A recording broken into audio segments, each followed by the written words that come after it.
Welcome to the Daily Business and Finance Show. Trump's vision for crypto capital and Bitcoin superpower, U.S. farmers dodge taxes, CDC decision slashes RSV vaccine market by 64%, Treasury's role in monetary policy rivals Fed, Pitney Bowes sells e-commerce unit to Stored, Abbott Labs hit with $495 million baby formula verdict. Trump vows to fire SEC's Gensler, appoint crypto advocates, home insurers face century's biggest loss in 2023. Stay tuned after the short ad break to learn more. Former President Donald Trump announced plans to make the U.S. the crypto capital of the planet at the Bitcoin 2024 conference in Nashville. He criticized current regulations and promised lighter oversight, a crypto advisory council, and no central bank digital currency if re-elected. Bitcoin rose 1% to $68,667.74.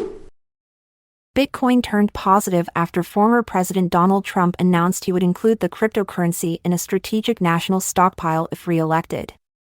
Initially down 1%, Bitcoin rose 0.9% to $68,063.30 following his remarks at the Bitcoin 2024 conference in Nashville, Tennessee. A new analysis by the Council on Foreign Relations reveals that major U.S. pharmaceutical companies paid no U.S. taxes in 2023, despite high revenues and profits. Pfizer, Johnson & Johnson, and Merck had no tax liability, while AbbVie shifted profits to Bermuda. Gilead Sciences was an exception, paying $3 billion in taxes.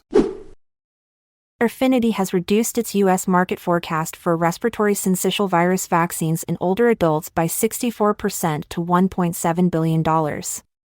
This follows the Centers for Disease Control and Prevention's Advisory Committee recommending a single lifetime vaccine for those aged 75 and older, excluding most adults aged 60 to 74.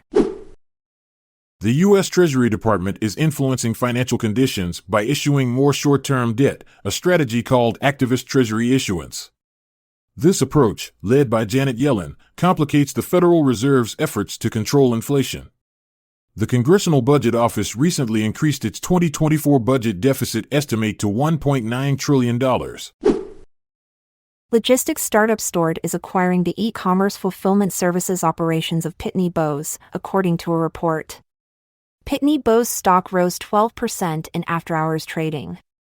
The company confirmed the sale, noting it was a small part of their business. The strategic review of their global e-commerce segment continues. Abbott Laboratories stock dropped 5% after hours. A St. Louis jury awarded $495 million in damages, claiming its Similac baby formula caused necrotizing enterocolitis, leading to brain damage in a premature infant. Abbott disputes the verdict and plans to appeal, facing over 1,000 similar lawsuits.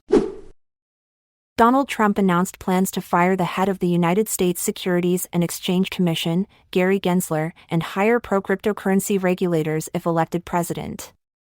Speaking at the Bitcoin 2024 conference in Nashville, Trump aims to make the U.S. a global leader in cryptocurrency and Bitcoin. Homeowners insurance companies in the United States experienced their worst underwriting loss this century in 2022, with a net loss of $15.2 billion, according to AM Best. Major factors included natural disasters, inflation, and population growth in high-risk areas like California and Texas. Some insurers have withdrawn or raised premiums significantly. Thanks for tuning into the Daily Business and Finance Show. Stay informed, stay ahead. Catch us next time for more insights that matter to your financial success. I'm Montgomery Jones. And I'm Amalia Dupre. Let's part ways for now, until tomorrow arrives. This content is sourced from the Seeking Alpha website, so support our podcast by becoming a Seeking Alpha Premium subscriber. See the show notes page for links to sign up. This episode is produced by Classic Studios. This podcast provides information only and should not be construed as financial or business advice. Check out our other podcasts in our network at classicstudios.com.